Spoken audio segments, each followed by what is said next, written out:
I mean, you already were like the secretary for the board. Oh, God, that's an enormous commitment. So you're used to committing. And the thing about the campus, it's over after like 4 to 6 weeks. I get the feeling you've written a lot of grant proposals.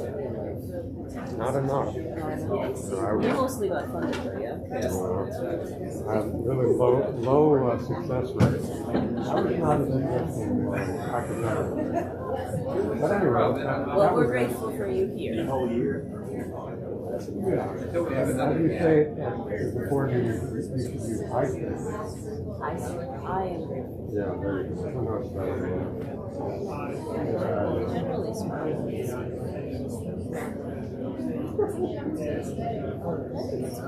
No problem.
Good morning, everybody. I'm Sylvia, and I'll be your service associate today. Welcome to the Auburn Unitarian Universalist Fellowship this morning, located on occupied ancestral land of the Muscogee Nation and housed in a building constructed by free, formerly enslaved African Americans. We gather here with humility, honoring those who came before us. We gather here seeking something larger than ourselves, a spirituality that will give our lives meaning and the opportunity to contribute to peace and justice in this world. We extend a special welcome to those of you who are visiting or still getting acquainted with this community, looking for a place that you might like to call your spiritual home. We hope you feel welcomed and accepted just as you are. We invite you to join us in our mission to build a welcoming and caring community dedicated to challenging the mind, nurturing the spirit, and transforming the world through the pursuit of truth, love, and justice. If you are new, we invite you to add your name and contact information to our visitor log down that end of the church near the greeters, so you can receive our weekly email newsletter. You may also request this online at auuf.org/visitor. We're a very active congregation, so watch the newsletter, order of service, and the website for announcements of activities. So now, as we begin our service, please turn off your phone and any other electronic devices. People still use beepers?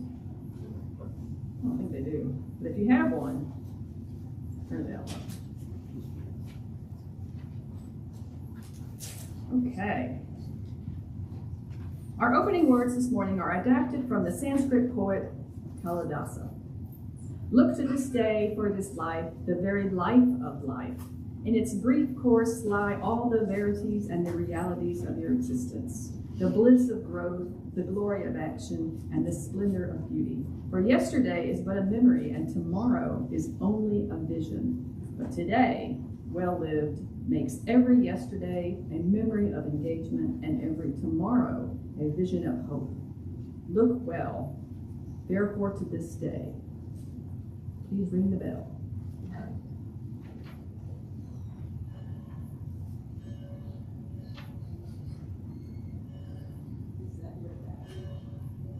Read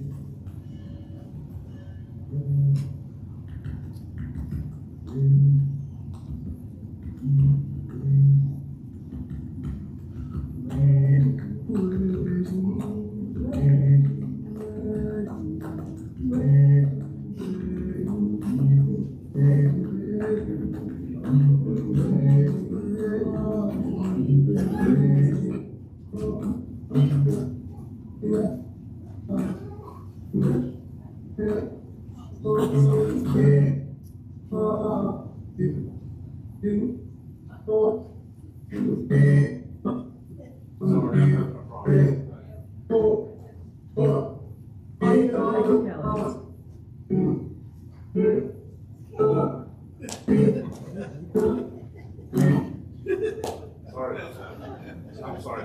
That was very interesting. You want to try again? No, it's just not swimming correctly. So Okay, so sorry about that, y'all. we try one more time. Okay, we're gonna try one more time. Thank you. It's called "We Are the Ones." Allison Hellers and Glenn Thomas Rideout.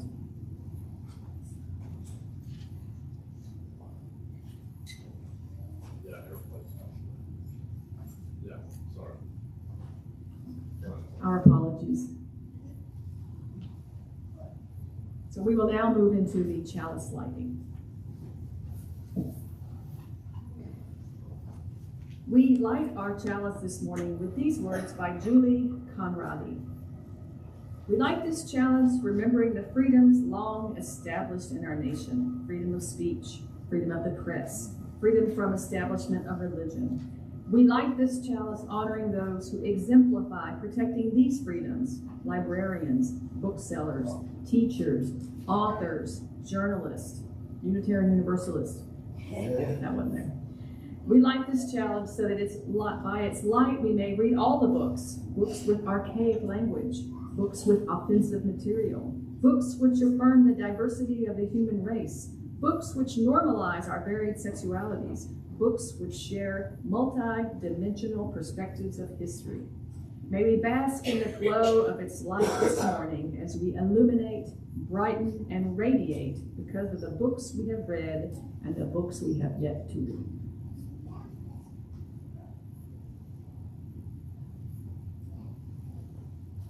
As is our tradition, we also light a candle for those individuals and families at our southern border who are separated from loved ones and suffering. May our elected leaders work with good faith to implement policies that respect the dignity and worth of those who are seeking a better life for themselves and their children, free from terror and deprivation. The opening hymn this morning is number 42, "Morning So Fair to See."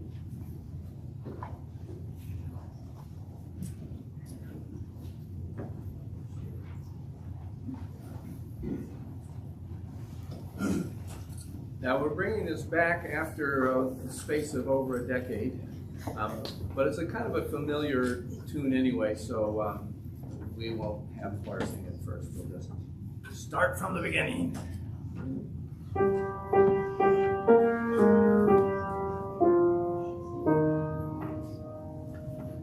Morning so fair to see, night veiled in mystery, gloriously earth and resplendent skies. Pilgrims we march along, singing our joyous song, as though an earthly paradise. All are the verdant trees, deep are the flashing seas, glorious each wonder the seasons bring. Brighter his face surmise, shining in pilgrim eyes, from which our waking spirits spring. Age after age we rise, beneath the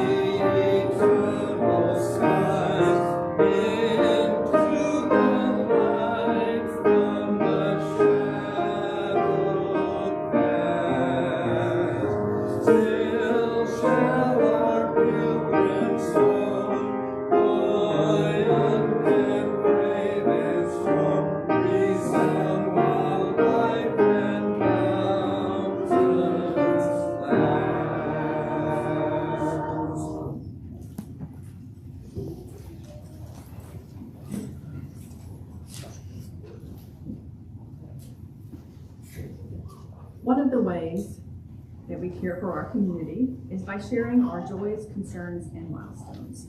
We begin with silent sharing and invite you one at a time to drop a pebble into our communal bowl. Andrew DeVelshall will provide the musical meditation.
I thought y'all might be interested in knowing.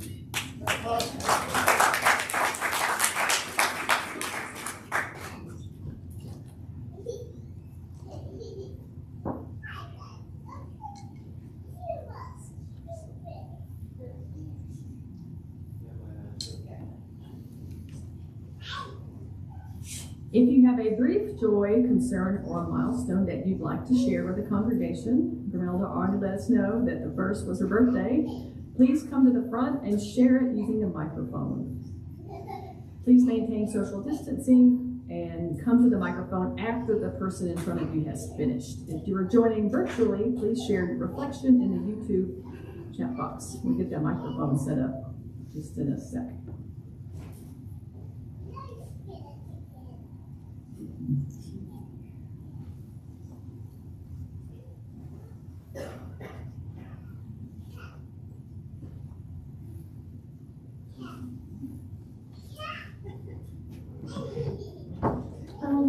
You can buy Valentine's in the back after the service. You can take cash, check, and Venmo. Right, that's a joy for sure.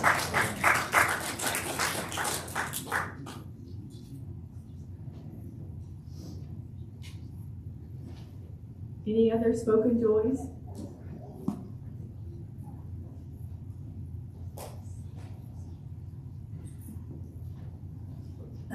I have a joy.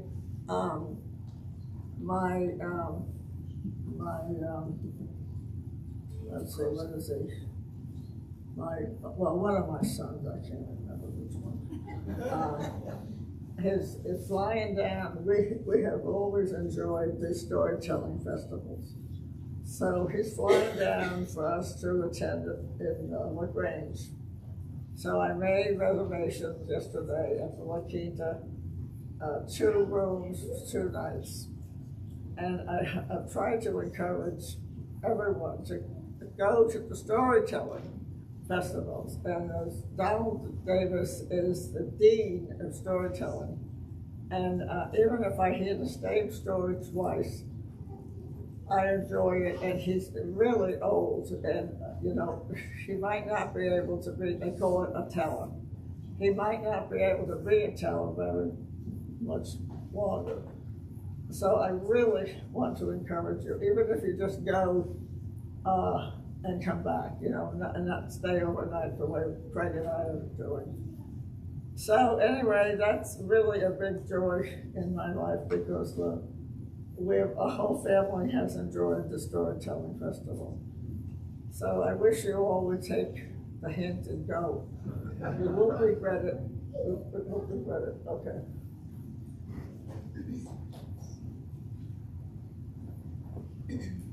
Hi, my name is Carter. I'm sharing a concern. It's just something that's been really heavy on me the last week as well as for the past few months, and I don't feel like we've held a lot of space for it here. Every Sunday we light the chalice, and we used to do one for conflicts, and we had talked about the southern border and hoping our legislators make wise decisions. And what's going on in Gaza with the Palestinian people is just really awful, and I really wanted to just make some space and unburden myself selfishly to share that and say it out loud with people that I hope will give me the grace to do that. And I would suggest that maybe we even talk about it when we light the chalice, because like I said, personally, every Sunday I hold that space when we light that second candle during our chalice. I have seen some atrocious videos this week. I think that's why it's been a little extra heavy on my soul. And again, I just wanted to share it, hold that space, and ask for your grace while I do that. Thank you.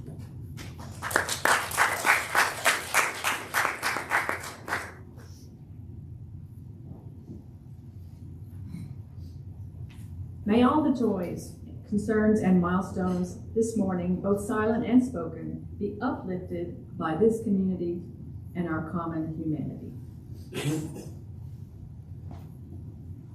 The Auburn Unitarian Universalist Fellowship is very active and vibrant, with an inspiring mission to make a difference to this world. The members and friends of this fellowship share our time, energy, creativity, imagination, vision, talents, and skills. As important, we contribute financially to provide the resources our time and energy cannot. This morning, we invite you to contribute as generously as you are able in service of our mission. You may donate online via PayPal at auf.org/donate. If you're writing a check, make your check payable to AUUF. You can drop it in the offering bowl or mail it to P.O. Box 669, Auburn, Alabama, 36831. Please note whether your donation is for your pledge or a general offering. If this is your first time with us, please allow the offering basket to pass by. You being with us is our gift. The offering will now be received with gratitude.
Thank you, Martha and Andrew, for the wonderful musical accompaniment. However you say that word. Thank you. I can't say these. So many words I cannot say.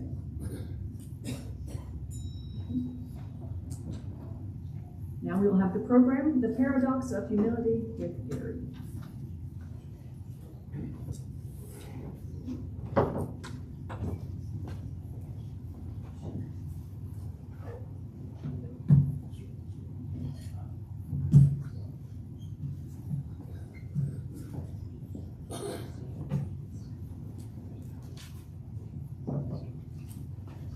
I echo the appreciation for the music this morning.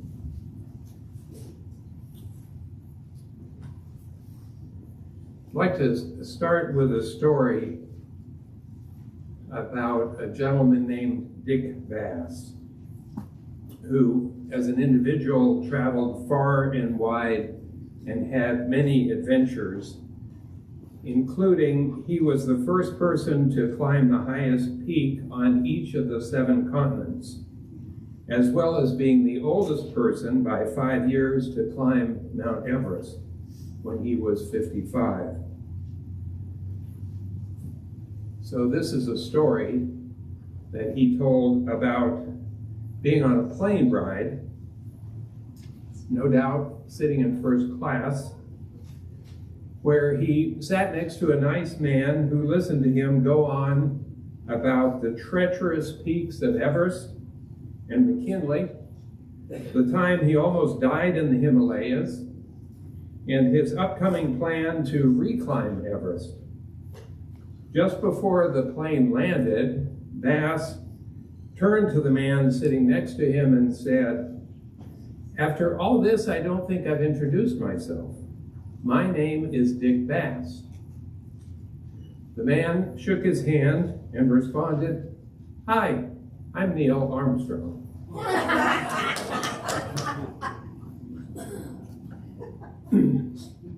I'm sure you know people who are so full of themselves that when you're with them, you just listen while they talk. They talk about their accomplishments, the slings and arrows that have befallen them, their plans for world domination. If they do happen to ask you how you are doing, perhaps you get in a sentence or two before they pivot back to regaling you with some story about how their experience tops yours. That reminds me of Churchill's quip, "There but for the grace of God goes God." If we call that hubris, the opposite is humility. The world's religions and philosophies find hubris antithetical to spiritual development and enlightenment, while humility is a virtue. St. Augustine, an early Christian theologian, said, "It was pride that turned angels into devils. It is humility that made men and women as angels." He also said, "Humility is the foundation of all the other virtues. Hence, in the soul in which this virtue does not exist, there cannot be any other virtue except in mere appearance." From the Tao Te Ching, the classic Chinese text, "A wise person acts without claiming the result as hers. She achieves her merits and does not rest arrogantly in it. She does not wish to display her superiority." Buddhism views humility as inherent to attaining enlightenment.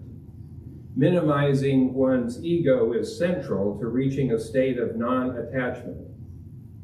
While I don't personally find the concept of samsara compelling, the idea that until you become enlightened, we live an infinite cycle of lives reflecting our past karma, I do find truth in the idea that much of our suffering is caused by our attachments, which are driven by our egos and desires.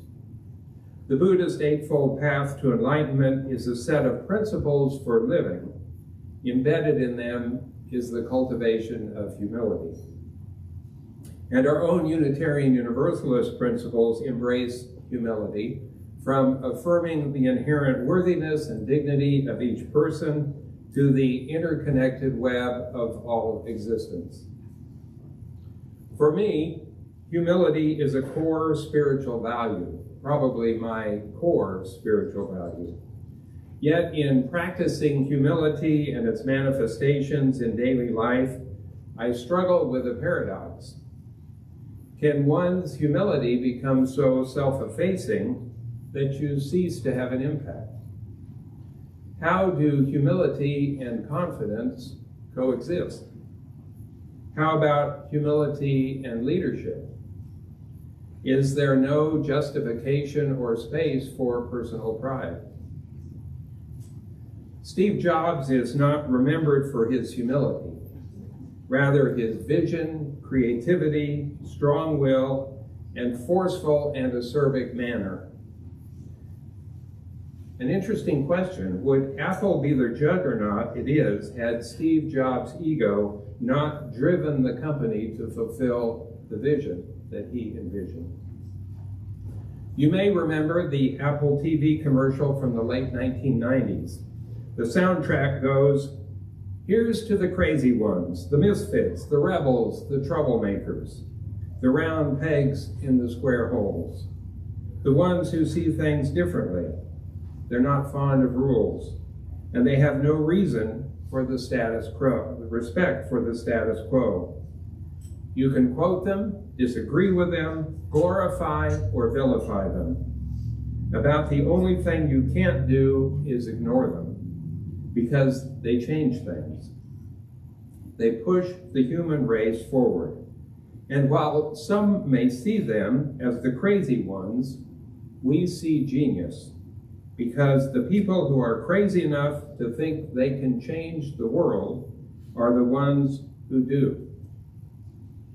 As these words are spoken, the commercial shows 17 of the 20th century's most inspiring and impactful figures, including Mahatma Gandhi and Martin Luther King Jr.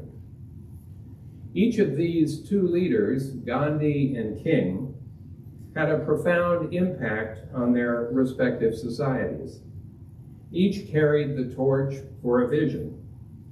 In the beginning, each was viewed as radical and suffered untold, inhumane treatment, including being jailed. Yet they persevered, and they did not respond in kind. Their ideas caught hold and in time led to great national and cultural change. I cite them as examples because I think both Mahatma Gandhi and Martin Luther King Jr. would be considered humble as well as transformative leaders. Their lives illuminate my paradox, this interplay between humility and leadership. What can we draw from this paradox that may be helpful in our own lives? How do we live authentically, sharing our voice, our view, without becoming arrogant? How do we work for the changes we believe in, providing leadership to promote those changes, without stepping in front of those who support the same causes, or disrespecting, even dehumanizing, those who disagree? I have 4 thoughts to offer this morning. First, living humbly does not mean that you adopt the belief that everyone is better than you. No. C.S. Lewis said, humility is not thinking less of yourself. It's thinking of yourself less. You should remain proud of your experience and accomplishments, confident of your plans. Just don't consume all the oxygen in the room. Everyone else has the same right to tell their stories and share their views and aspirations. The second point, our motivation should be more about service rather than ourselves. Martin Luther King Jr. said, "Life's most persistent and urgent question is, what are you doing for others?" An individual has not started living until he or she can rise above the narrow confines of individualistic concerns to the broader concerns of all humanity. The purpose of our lives is not about adding another proverbial feather to our caps, reflected on a resume or LinkedIn profile, or building our backlog of karma. It's about living with love, ending our days having left the world a bit better, hopefully, than when we arrived. Yet in our capitalistic culture, humble living is often viewed as a weakness. and we fall in line motivated by stroking our egos. Developing the ability to recognize when we're acting with the goal of self-aggrandizement is a measure of authenticity and humility. If we recognize it when it arises, we can take steps to corral it. Next, a skill that helps strengthen humility is the practice of deep listening. Stephen Covey called it empathic listening, and it was one of the 7 habits in his book of the same name. Seek first to understand, then to be understood, he wrote. He called this the single most important principle I have learned in the field of interpersonal relations. In this world where we strive to multitask, we only partially listen while in a conversation. We aren't present for the other person, often scrolling through messages on social media on our mobile phones. Not listening closely, we miss the nuance of what the other person is saying or the wistful tone in their voice. We miss the opportunity for deep connection. And that's particularly unfortunate when it's someone we deeply love, a partner, a parent, a child. Empathic listening is even harder in a conflict when we feel disrespected, threatened, or fearful. Conflict tends to shut down the communication as we and the other construct our righteous arguments to blast at each other. We simply retreat behind the barricade and, in safety, objectify the other person. Deep or empathic listening is a way to build bridges and reach understanding. Whether you reach agreement is not as important as trying to understand a different perspective and being open to changing. The willingness to take that risk stems from humility. My last point, as we go through life, despite our best intentions, we'll make mistakes, cause harm, hurt others. The author Augustine Burroughs says, "I myself am made entirely of flaws, stitched together with good intentions." I think he speaks for all of us. When we do err, humility is a source for the courage to, as Mahatma Gandhi said, confess my errors and retrace my steps. If we are the ones harmed, humility can lead us to forgive. As I have contemplated what it means to live humbly and explored what I call the paradox of humility, I found it helpful to think of a field of flowers. Each flower is unique and beautiful and shows itself to the world. No flower takes away from the beauty of the others, and the field of flowers is more beautiful than any single flower. You and I are flowers in that field. We should live our short summers by sharing our full beauty with the world without taking away any of the beauty or uniqueness of the others. I'd like to end this morning with a reading that I offer as a prayer, and by prayer I don't mean seeking intervention from an outside force. I mean looking inside with a statement of attention and intention. These words were written by William Henry Channing, a 19th century Unitarian minister who was the nephew of William Ellery Channing, the great Unitarian minister and theologian. William Henry Channing's words seem to me to reflect a life shaped by deep humility. To live content with small means, to seek elegance rather than luxury, and refinement rather than fashion, to be worthy, not respectable, and wealthy, not rich, to study hard, think quietly, talk gently, act frankly, to listen to stars and birds, to babes and sages with open heart, to bear all cheerfully, to all bravely await occasions, hurry never. In a word, to let the spiritual, unbidden, and unconscious grow up through the common. This is to be my symphony, he wrote. So may it be for all of us. So we have some time, and as humility is a core spiritual value for me, I'm curious to hear from you what values are central to your being, whether humility or something else. So if Sylvia will carry the microphone around. Any thoughts? How do you think of humility, and what other virtues do you try to live by? And this is not a test. Or you could just share your thoughts about humility. All right, I see patience back.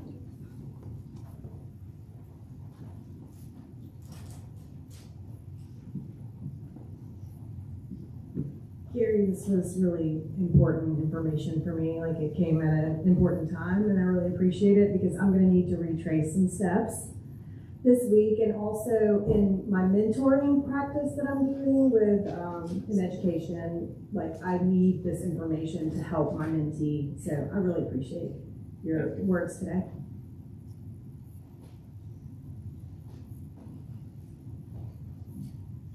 Just a short quip. Humility to me opens up honest and enlightened conversation with someone that you might not actually be on speaking terms with, or someone that's new to you. I always find that that's a way for me to try and get to know someone a little closer. Thank you.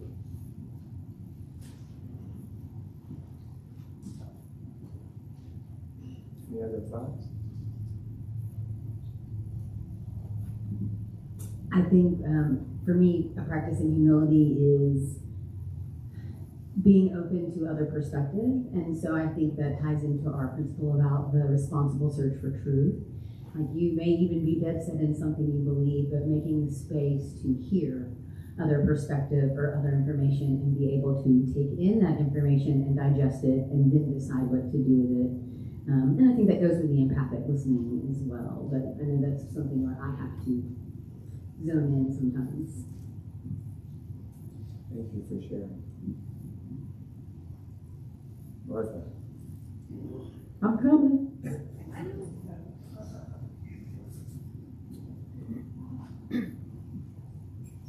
I'm going to admit this in front of the world. Growing up where I did, my sister and I, through elementary school, were the only Jewish kids in the school. Surprise. So I was picked on for being Jewish, not being a Christian. I was picked on for being short. I was picked on for being nearsighted. I was picked on for being, let's see, what was the other one? Oh, yes. Two of the grandparents were from Russia, so I was picked on for being a communist. Okay, and I was also blamed for killing Jesus. Let's not forget that. That's the biggie. I don't know when I did it, but somehow I managed to, I don't know if it was good or bad, create a protective shell around myself, knowing that these things that these people said to me weren't true. And I will admit, I had absolutely no idea how to be humble. Sorry.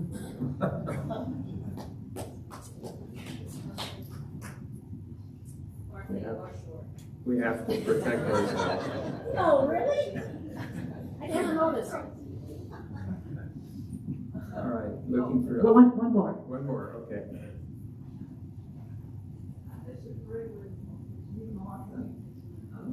disagree with Martha.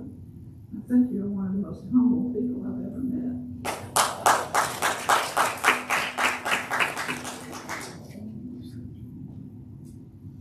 Thank you.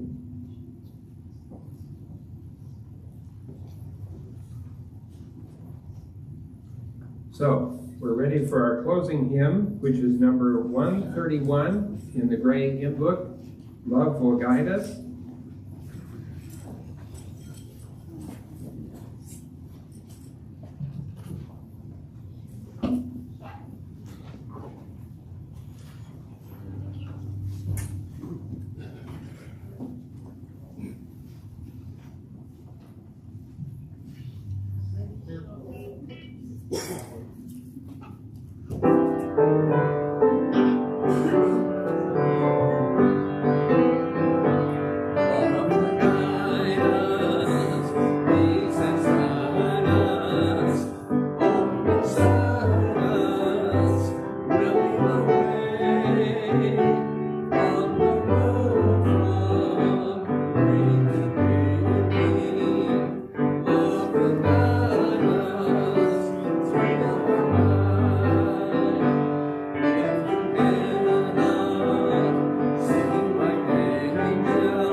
So now we are going to extinguish the chalice. As we extinguish the chalice, let us join to say, we extinguish this flame, but not the light of truth, the warmth of community, or the fire of commitment. These we carry in our hearts until we are together again. Please stay after the service for coffee and conversation here in the sanctuary. This is an opportunity to check in with each other and share your own words or your whatever you want to share. Before we adjourn for coffee, we have time for a few brief announcements. If you have one, please come to the microphone. And thank you, Val, for opening it up again. I'll just start out by saying, as people are zooming up to the microphone, that for those of you who kindly agreed to be a gang of four, or however many people are in your gang, we're going to meet, somewhere around here after you grab some coffee and a snack, so we can talk about that a little bit more.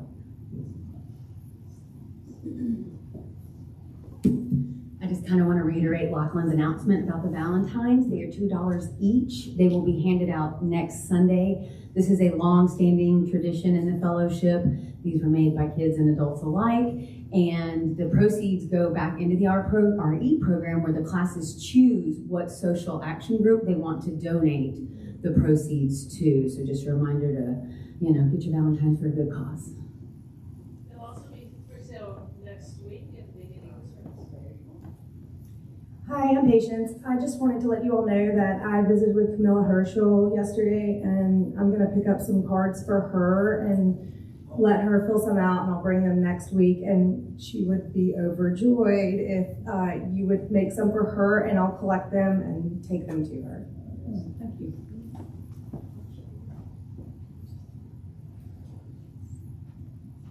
This is a message about the board, which I realize is kind of like Betty Crocker. You see the name on the box, but does it really exist? There is a board, and it's not disconnected from the fellowship. And in order to be more in touch, the board has decided that at the beginning of every board meeting, we're going to set aside time for members and friends to come if they want and make a brief statement. I think we said 2 minutes. And if there's an issue that's going to be discussed at the board meeting that day, you can stay and have further input when that issue comes up. So if you have something on your mind that you think the board should hear, come at the beginning. We try to get started at around 12:30 on Potluck Sunday, which will be next week.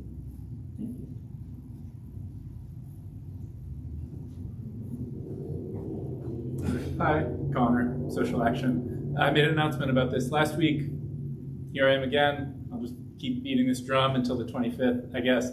On the 25th, the service will be seeking nominations from everyone for organizations that you feel committed to or want to support for the monthly givings of the plate. How do you pluralize that? The givings of the plate.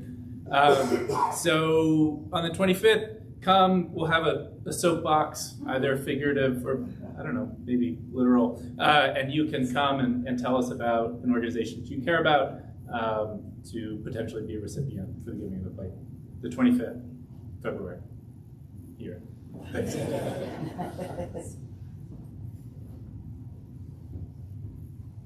And also, for paying for your Valentines, we do now have a Venmo account for those of you who are Venmo fans.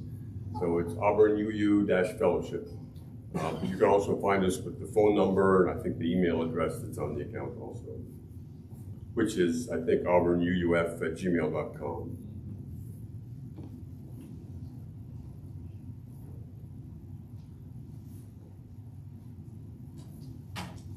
Also, a reminder for newcomers that our AUF Connect email list is the best way to receive timely updates about the many, many activities of our fellowship and ways you can connect. You can sign up at our website, auuf.org/subscribe. Now, please join me in singing our benediction, which is in the order of service.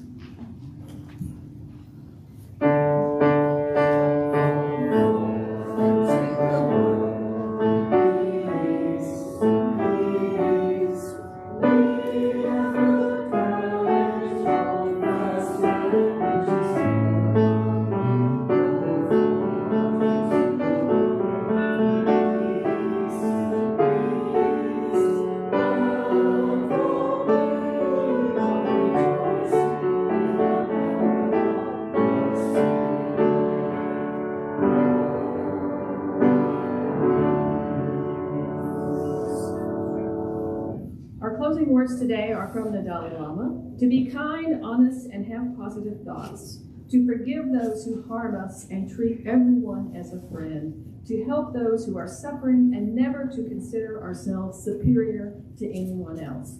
Even if this advice seems rather simplistic, make the effort of seeing whether by following it you can find greater happiness. Go in peace. Thank you.